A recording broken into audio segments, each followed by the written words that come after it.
আসসালামু আলাইকুম। আজকে আমরা শিখব ম্যাগনেটিক কাপলিং। তো ম্যাগনেটিক কাপলিং শিখতে গেলে আমাদের আগে কিছু জিনিস জেনে নিতে হবে, যেমন সেলফ ইন্ডাকশন, মিউচুয়াল ইন্ডাকশন, লেনজেস ল, এরকম কিছু জিনিস আমাদের আগে থেকে জেনে নিতে হবে।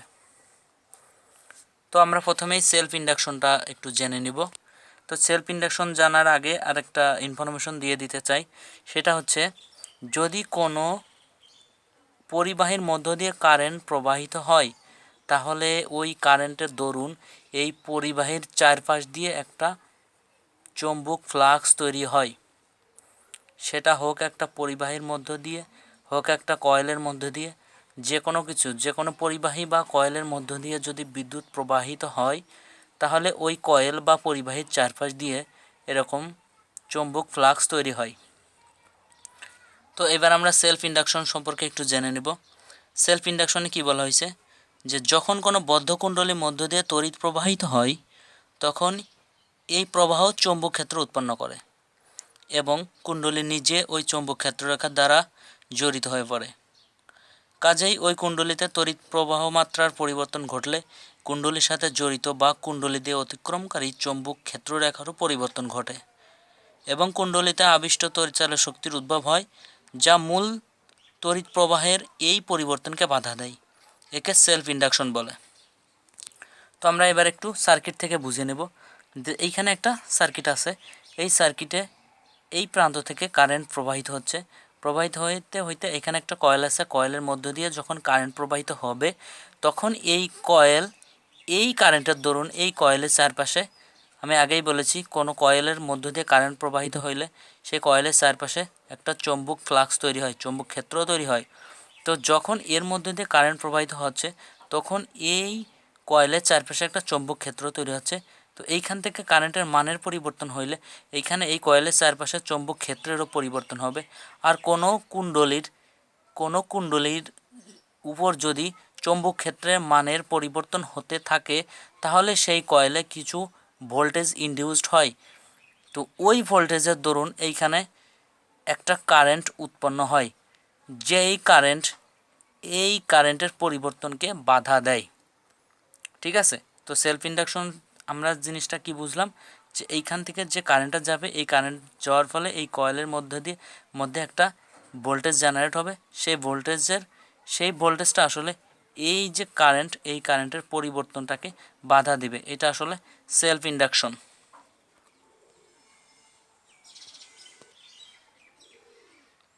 তো এবার আমরা শিখব মিউচুয়াল ইন্ডাকশন।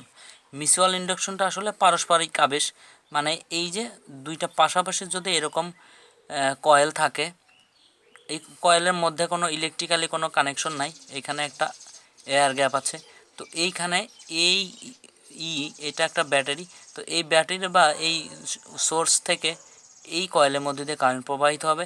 এই কয়েলের মধ্যে দিয়ে কারেন্ট প্রবাহিত হলে এই কয়েলের চারপাশে একটা ফ্লাক্স তৈরি হবে। তো এই ফ্লাক্স এই কয়েলকেও গ্রাস করবে। তো এই কয়েলে যে চৌম্বক ক্ষেত্র আসবে, সেই চৌম্বক ক্ষেত্রের পরিবর্তনের ফলে এই কয়েলে একটা ভোল্টেজ উৎপন্ন হবে। তো এই কয়েলের দরুন এই পাশে যে ভোল্টেজটা উৎপন্ন হচ্ছে, এই ঘটনাটাই আসলে মিউচুয়াল ইন্ডাকশন। তো এই পাশে কতটুকু ভোল্টেজ উৎপন্ন হবে, সেটা আসলে এই মুখ্য কুণ্ডলীর কারেন্টের উপর নির্ভর করে। তো এই মুখ্য কুণ্ডলীতে যে পরিমাণ কারেন্ট আসবে, এই মুখ্য কুণ্ডলীতে চৌম্বক ফ্লাক্সটাও ঠিক সেই পরিমাণে হবে। ঠিক আছে।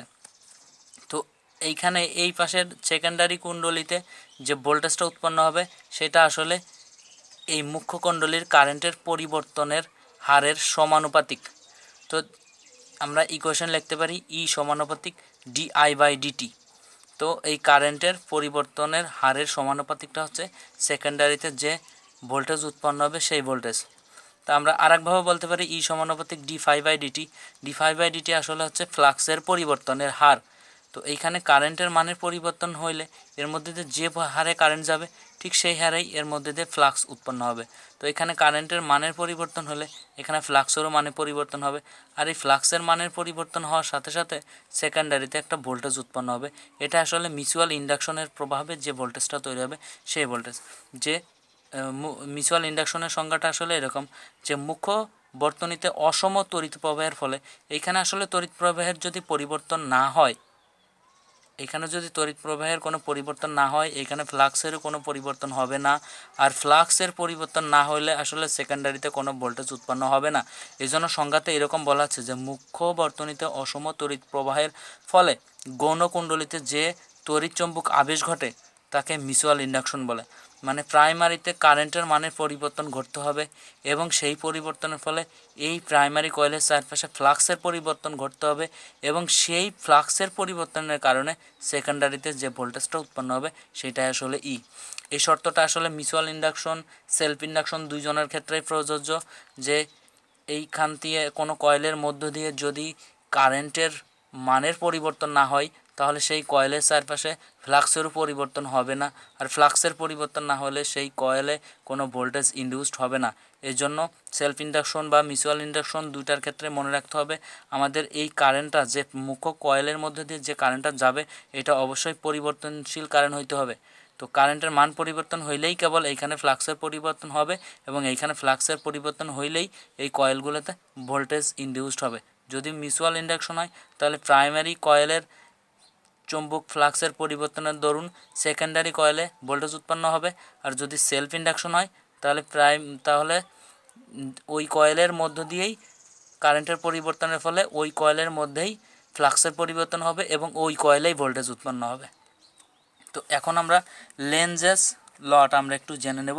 লেনজের লটা আসলে আমি সার্কিট থেকে একটু বলবো। এইখান দিয়ে যে কারেন্টটা যাবে সেই কারেন্ট যাওয়ার ফলে এই কয়েলের চারপাশে একটা ভোল্টেজ উৎপন্ন হবে।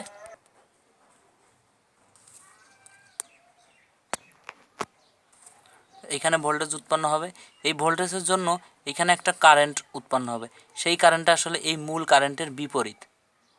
তো এটা আসলে লেনজের ল, যে এইখানে এই কয়েলের মধ্যে যে ভোল্টেজটা উৎপন্ন হচ্ছে এই ভোল্টেজের জন্য যে কারেন্টটা তৈরি হচ্ছে ওই কারেন্টটা আসলে এই আই কারেন্টের জন্যই উৎপন্ন হয়েছে, কিন্তু এই I1 কারেন্টটা হচ্ছে উৎপন্ন হওয়ার সাথে সাথে এই আই কারেন্টের বিপরীতে ক্রিয়া করতেছে। তো আই কারেন্টের বিপরীতে যদি I1 কারেন্টটা ক্রিয়া করে তাহলে এইখানে কারেন্টের পরিমাণ কমে যায়, আর এইখানে কারেন্টের পরিমাণ কমে গেলে এখানে ইএমএফ যে ইনডিউসড হবে সেটাও কমে যাবে, আর সেটাও যদি কমে যায় তাহলে এই I1টাও কমে যাবে। মানে বিষয়টা এরকম হইল যে এই আই কারেন্টের জন্য এই I1 কারেন্টের উৎপত্তি, কিন্তু এই I1 কারেন্ট উৎপন্ন হওয়ার সাথে সাথে এই আই কারেন্টের বিরোধিতা করতেছে। তো লেনজেস ল এর সূত্রটা সংজ্ঞাটা এরকম ছিল যে কুণ্ডলীটির মধ্যে আই কারেন্টের জন্যই তড়িৎচালক শক্তির আবির্ভাব ঘটছে, কিন্তু এই তড়িৎচালক শক্তির জন্য যে তড়িৎ প্রবাহিত হবে সেটা আই কারেন্টের বিপরীতমুখী। মানে এই আই কারেন্টের জন্য এখানে একটা তড়িৎচালক শক্তি আবির্ভাব হয়েছে, এই তড়িৎচালক শক্তির জন্য I1 কারেন্টটা তৈরি হয়েছে এবং এই I1 কারেন্টটা আসলে এই মূল আই কারেন্টের বিপরীতমুখী। অর্থাৎ I1 কারেন্টটা আই কারেন্ট থেকে তৈরি হয়েছে এবং তৈরি হওয়ার সাথে সাথেই তার তৈরির কারণকে বাধা দিচ্ছে। এটাই আসলে লেনজেস ল। তো এখন আমরা আবিষ্ট ভোল্টেজ সম্পর্কে একটু জানবো। আবিষ্ট ভোল্টেজ হচ্ছে এইখানে দুইটা কয়েল আছে, এটা প্রাইমারি কয়েল, এটা সেকেন্ডারি কয়েল। তো প্রাইমারিতে আমরা ভোল্টেজ সাপ্লাই দিচ্ছি, ভোল্টেজ সাপ্লাই দেওয়ার কারণে প্রাইমারি কয়েলের মধ্যে দিয়ে কারেন্ট প্রবাহিত হবে এবং এখানে কারেন্ট প্রবাহিত হওয়ার সাথে সাথে এই কয়েলের চারপাশে চৌম্বক ফ্লাক্স তৈরি হবে। এই ফ্লাক্স এই কয়েলকে কাট করলে এই কয়েলে একটা ভোল্টেজ উৎপন্ন হবে। তো এই আবিষ্ট ভোল্টেজের যে সূত্রগুলো আছে সেটা হচ্ছে ই সমানুপাতিক d∅/dt, মানে ফ্লাক্সের পরিবর্তনের হারের সমানুপাতিকটা হচ্ছে এই ই, মানে এই কয়েলে যে ফ্লাক্সের পরিবর্তন হবে সেই পরিবর্তনের উপর এই ইনডিউসড ভোল্টেজটা নির্ভর করবে।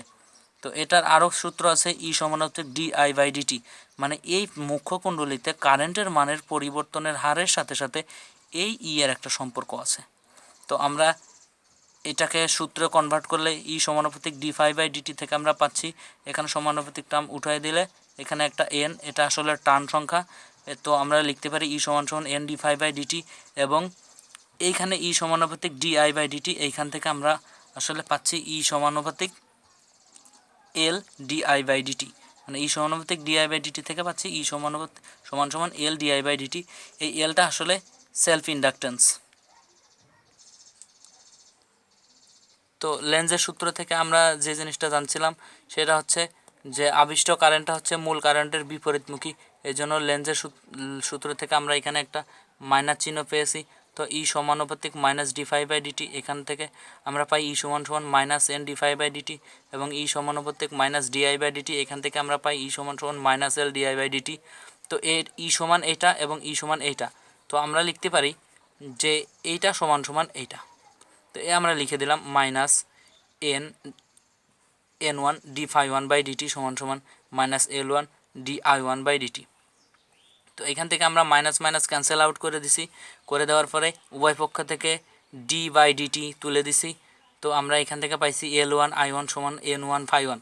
তো এখান থেকে l1 সমান সমান n1 ∅1/i1। তো l1 এর জন্য যেটা হয়েছে l2 এর জন্য সেটা হবে। তো l1টা আসলে সেলফ ইন্ডাকটেন্স।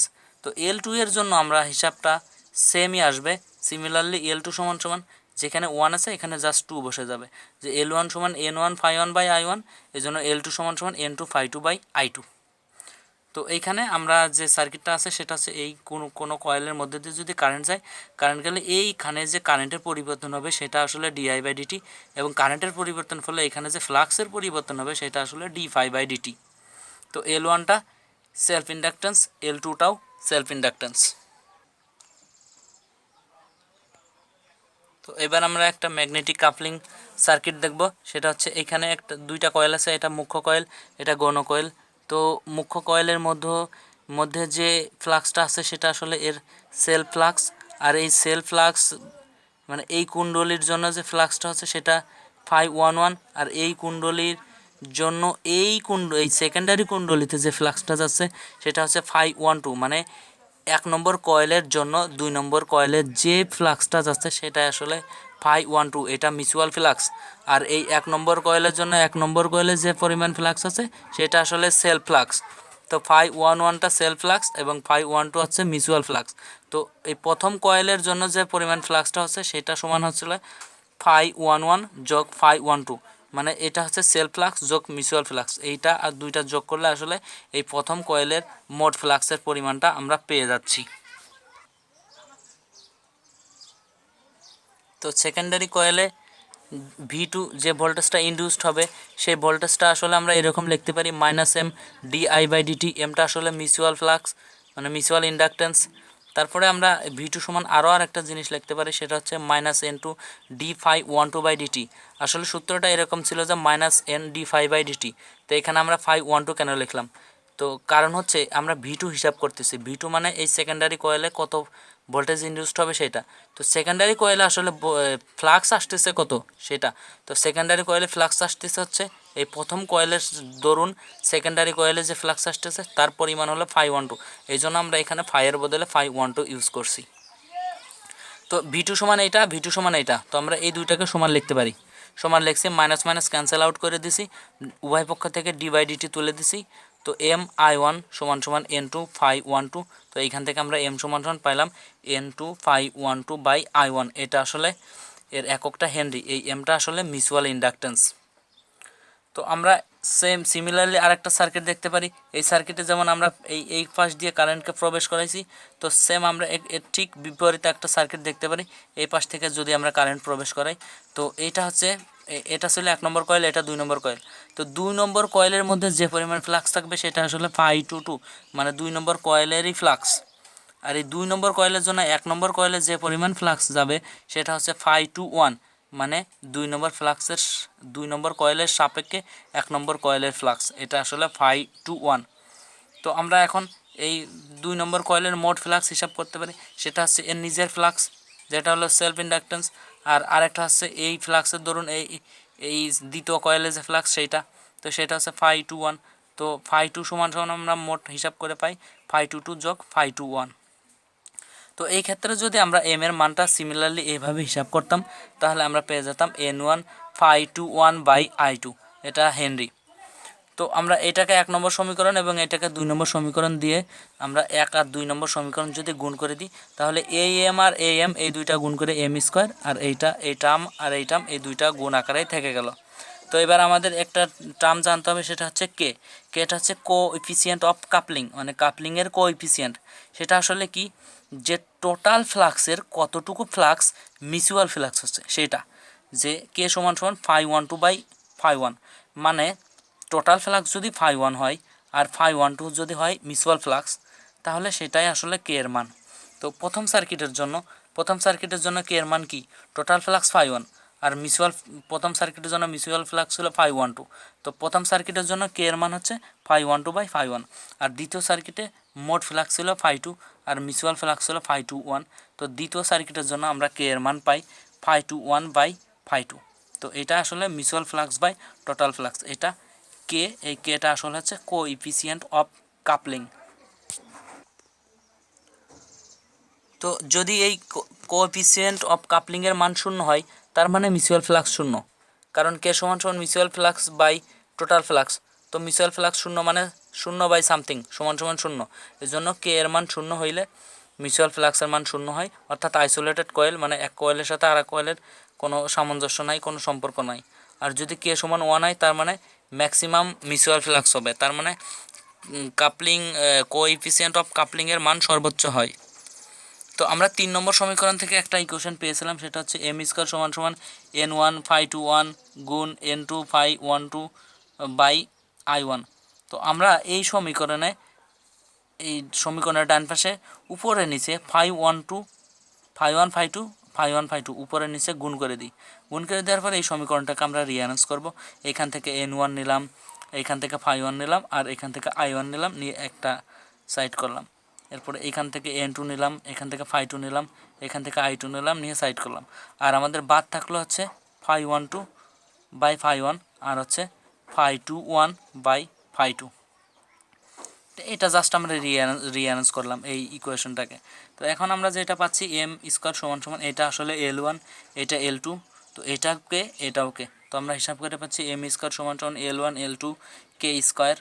তো এখান থেকে এম সমান সমান এল ওয়ান এল টু কে স্কোয়ার, এটা রুট ওভার হয়ে যাচ্ছে।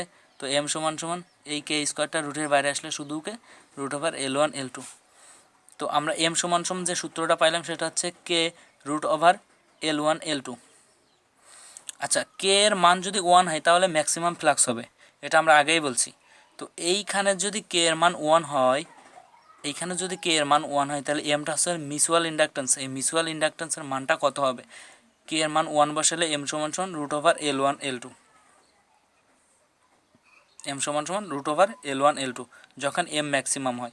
তার মানে এই মিউচুয়াল ইন্ডাকটেন্সের মান যদি সর্বোচ্চ হয়, তাহলে তার সূত্র হচ্ছে root over L one L two. তো এটা আসলে ছিল introduction to magnetic coupling circuit. তো আশা করি সবাই বুঝতে পারছেন। ধন্যবাদ সবাইকে।